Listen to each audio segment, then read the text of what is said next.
Are you streaming? No.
The repair station.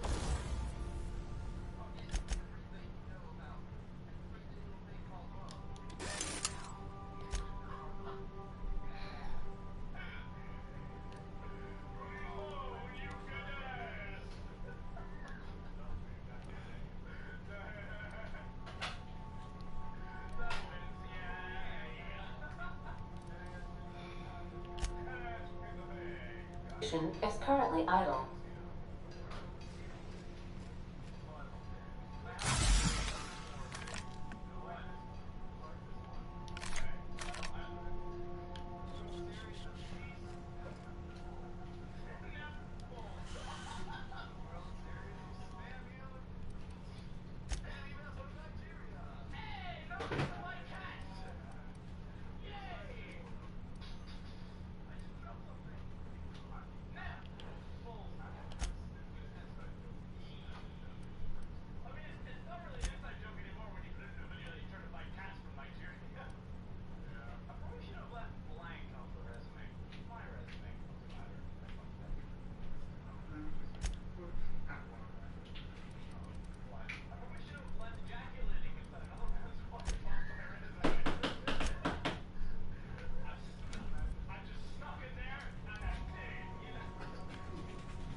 Right by us once. Now it's our turn. The board will never own Groundbreaker. Not while I reign. Push on, Margot. Good. Drop him. Let me go help. What was that?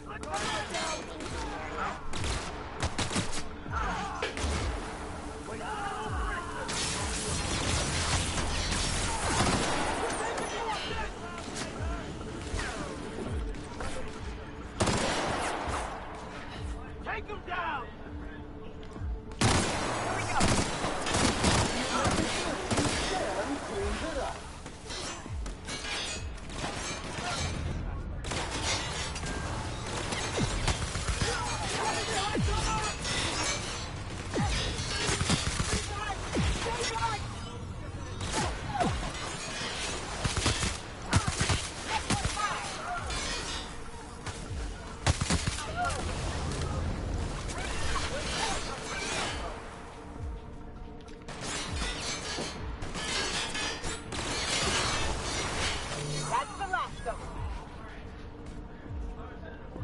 Entering quiet mode.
not too keen on walking into a prison. They lock me up, I'm liable to kill everyone trying to get back out. Area sanitization assessment. The labyrinth on Tartarus. Task classification. Easy peasy.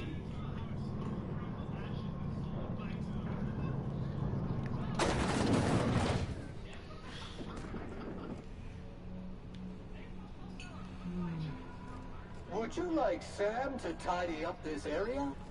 Waiting for confirmation command. Confirmation command not received. Restricted access. That means come on in, friend, right?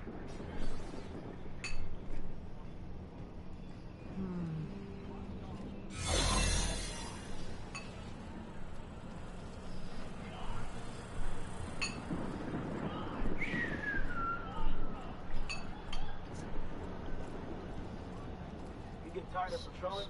Let's show up somebody. Oh, who is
Ball number 2.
All right, MSI.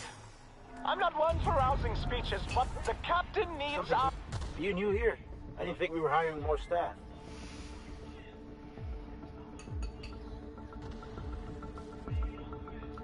Oh, that's great. Thank you, man.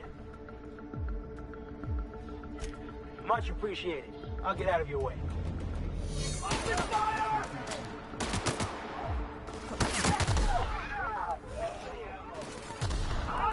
Collect the points out. There you go.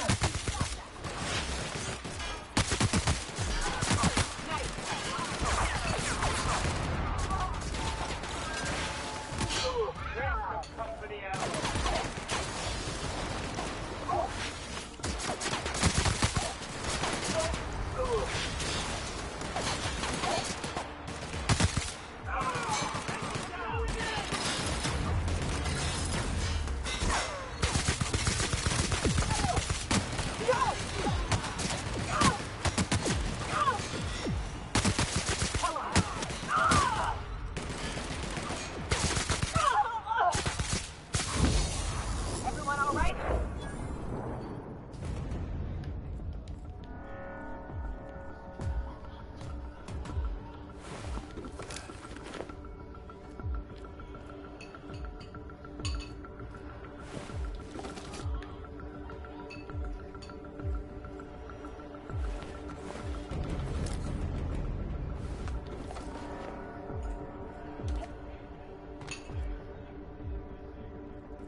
Something about you doesn't look right. That's not what I'm saying. Whoa, forget I asked.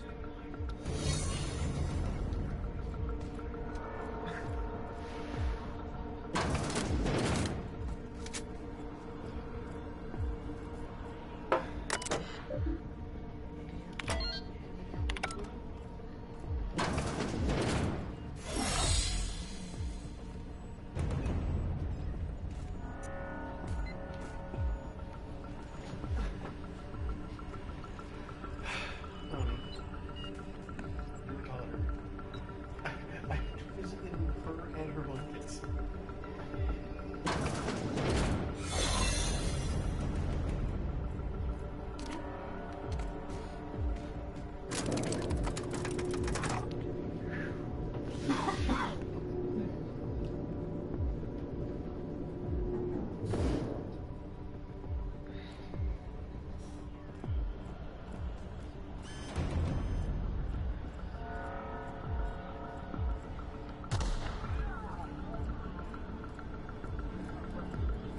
See what the fuss is about a blasted lab coat.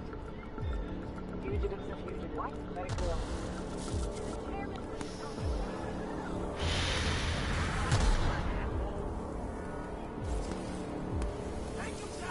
Company ammo. Are you new here? I didn't think we were hiring more staff.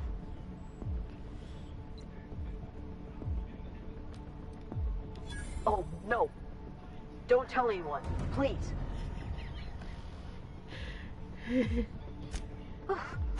Thank you. Company ammo. Threat level neutralized.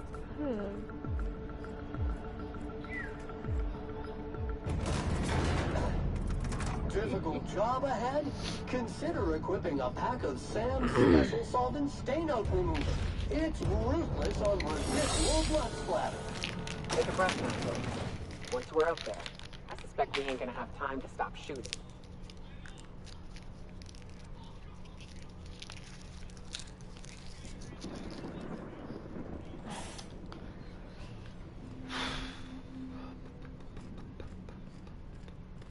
After all you've done, all the work you've destroyed, all the money you've cost me, your misguided crusade has doomed Halcyon.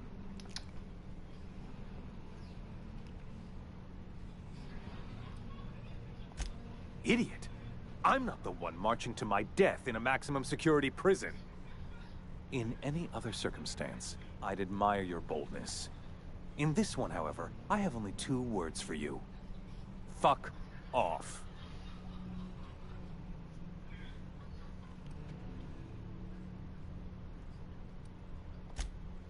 How dare you? Even thinking about killing the chairman of the Halcyon board is a felony.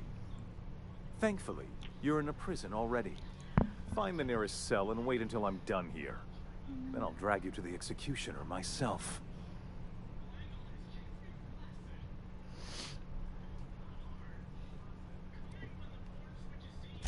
Is that sarcasm? Do you know what I do to people who employ the lowest, most base form of humor? I fire them. Alas, as you are woefully unemployed, I'll have to do the next best thing and have you killed. In the next room is the finest automechanical purveyor of death ever made. Try not to scratch the paint with your skull. It was fucking expensive.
us. Don't forget to wash your wounds.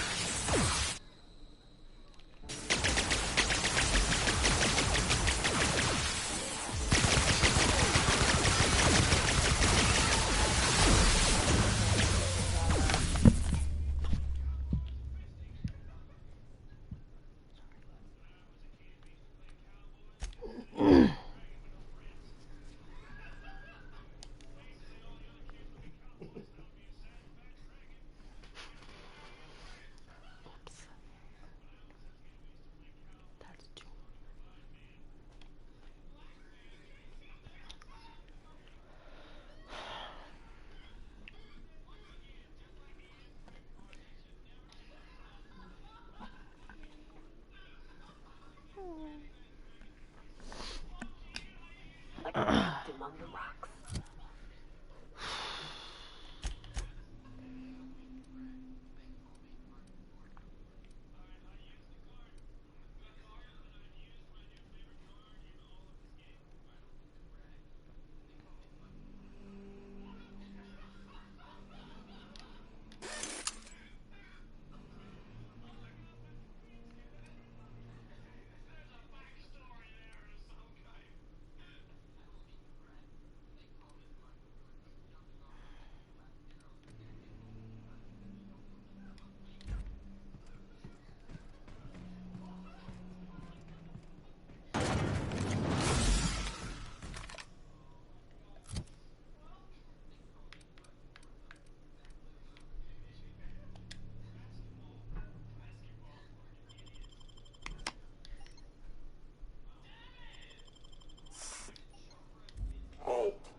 Halcyon after all. That's the last of them.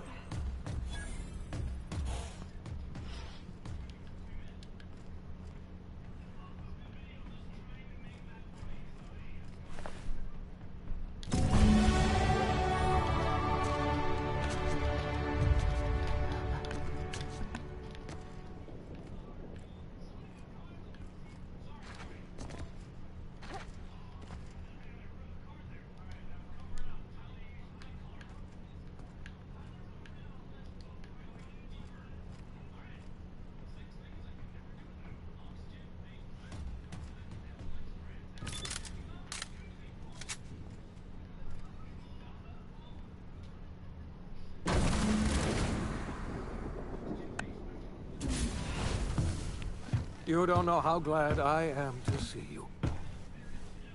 You lunatic. You broke into the board's own fortress and killed the chairman just to rescue one doddering old man?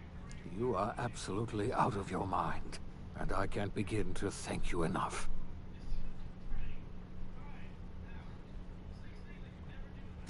Ah, all in a day's work for you, huh? You've broken the board's stranglehold on this colony, and you saved my life. But there's still so much we have yet to accomplish. You and I are going to have to work harder than ever to save Halcyon. I'm afraid the situation is far worse than any of us ever anticipated.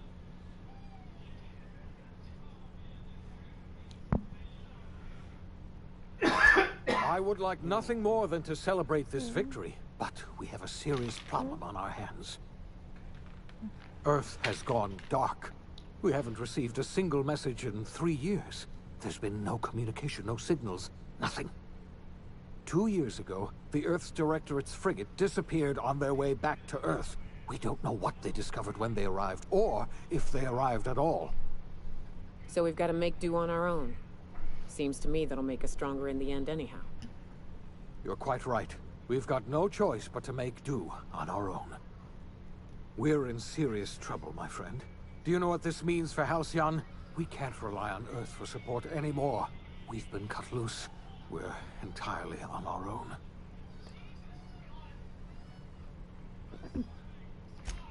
Yes, you're right. The road is long, and we haven't a moment to waste. We must begin the revival process immediately, starting with the Hope's brightest minds. And then we're going to fix this damn colony, one problem at a time. We're going to need a leader, and I can't imagine a better person for the job than you. What do you say, old friend? Will you help us?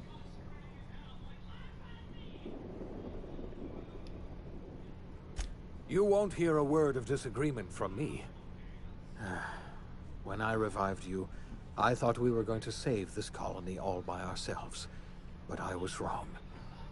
We can't save Halcyon on our own. We're all going to have to pull together, somehow. We are not a colony anymore. Our last connection to Earth has been severed. I don't know if we'll survive, but we're going to have to try our best.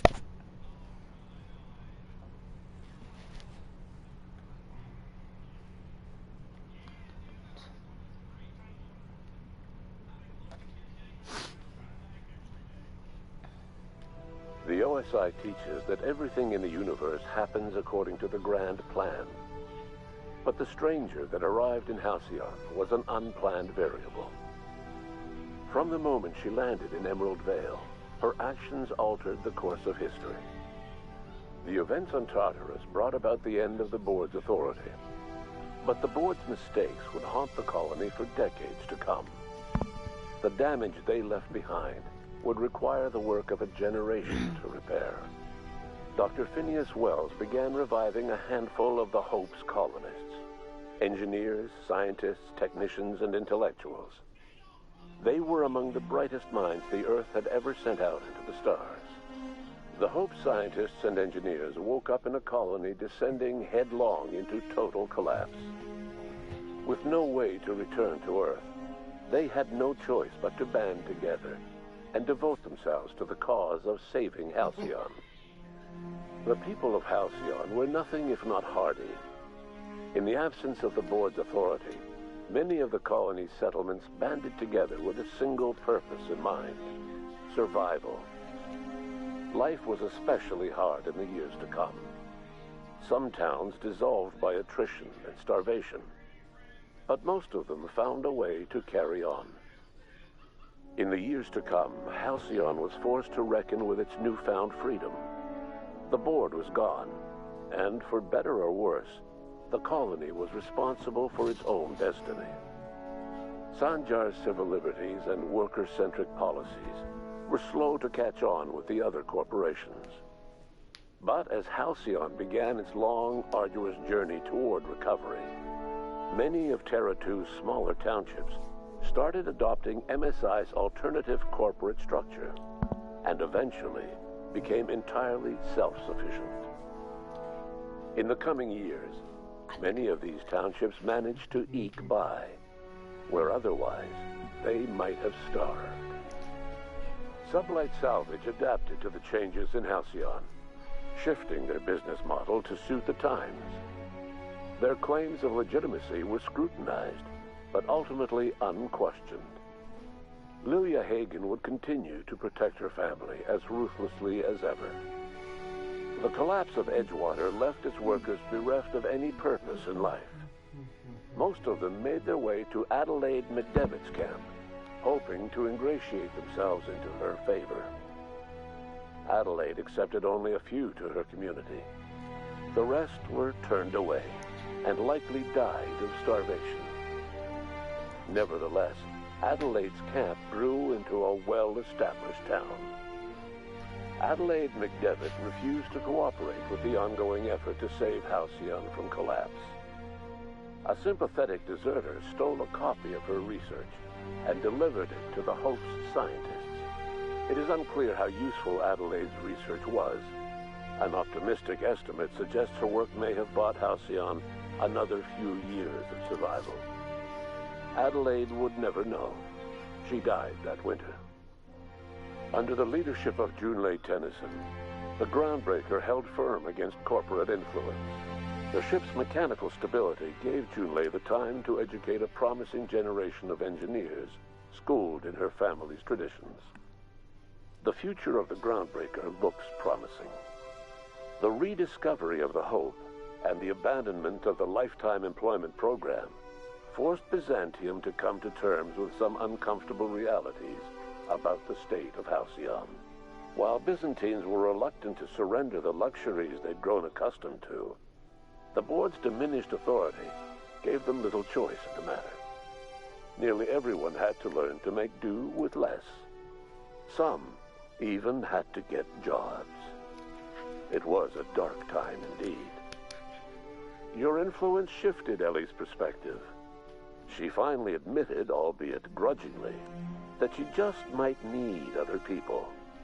Sometimes. With a steady income from the life insurance payouts, she was finally able to afford a ship of her own. She hired a small crew and flew supply missions to communities on the fringe. Some of them were even legal. Life in Halcyon was sobering for Felix Millstone. The grand revolution he dreamed of never came. There was no great awakening for the colony, no celebrations in the streets. There was only the hard, desperate work of trying to repair a broken colony. Felix never had a head for numbers, but if there was labor to be done, he was there to help. Eventually, Felix realized that the work of a revolution was done with two hands. Once the matter with the Hope colonists was resolved, Junlei bashfully asked Parvati if she'd like to join her permanently on the Groundbreaker, and Parvati enthusiastically, if somewhat awkwardly, agreed. The stories of her adventures spread across the colony, and Parvati soon found herself the center of attention. Having served as the engineer of a renowned spacecraft, tramp freighters and wildcat miners sought her out by name. And in no time, she was a fixture in the Groundbreaker's mechanical ecosystem. She and Junlei were never far apart. Nyoka returned to Monarch to take another crack at making a permanent life for herself. She formed the Charon Group, an MSI subsidiary of ragtag survivalists and wilderness experts. Anyone in need of a guide, or just looking to throw back a beer and swap stories, could find her camping on the trail or clearing an infestation. The SAM unit that accompanied you spread awareness of the product line's superior sanitation and maintenance capabilities across what was left of the colony. This led to a boost in SAM unit sales. Did you know that SAM units are the longest-lasting, toughest-acting cleaning solution in Halcyon?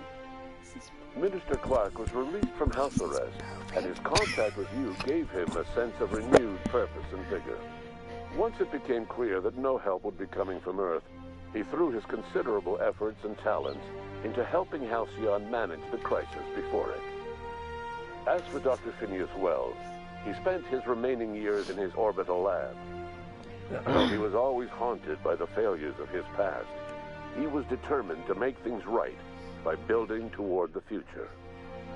The revival project was hard and painful work, but in the end, despite limited resources, over half the Hope's colonists were successfully revived. Even after Wells passed away, the Hope scientists and engineers worked night and day to pull Halcyon from the brink of collapse. Their efforts continue to this day, which may be reason enough for optimism. Dr. Wells laid the groundwork for the project to save the colony, but he would never live to see the fruits of his labor. He passed away a few years later. His work was carried on by the scientists and engineers he revived. Life will never be the same in Halcyon. It is widely agreed that the colony has a chance of stabilizing within a generation, owing to the hard work and determination of the surviving colonists. Recovery is a distant goal, and the path is long and uncertain. But the people of Halcyon carry on, determined as ever. And what about you, the unplanned variable in the history of Halcyon? You brought an end to the chaos on Tartarus, and proved yourself the most capable leader left in the colony. You administered the colony in your own image. With the old power of the board destroyed, a new government of Halcyon rose with you at its center. With your steady hand, you guided Halcyon through the turbulent years that were to follow, and helped ensure the survival of the colony until the end of your days. No one knows what's happened to Earth, and no one knows what the future has in store for Halcyon. All we know for certain is this: the name of the Unreliable and that of its intrepid captain will remain the subject of countless stories for years to come.